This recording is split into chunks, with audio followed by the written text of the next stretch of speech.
Asibingelele sikwamukele kule channel yethu. Musa nakuqala nje ukujoina namhlanje sicela siqiniseke uqiniseleke laphana ke usubscribe button ukuze uzoyithola ishisa ke indaba zomkhonto wesizwe. Iyakhula ke ngcindezi ebhekene nomkhonto wesizwe yokususela ama-billboard.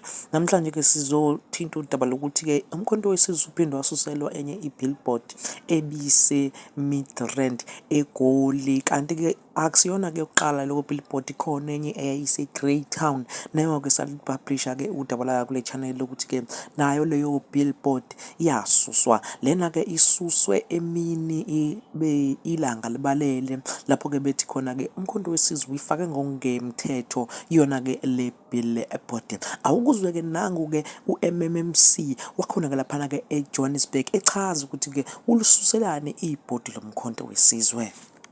Good morning, residents of Johannesburg. This morning we are here in Midrand to take down one of the illegal structure, which is a billboard that was erected illegally as part of our mission to get rid of lawlessness in the city.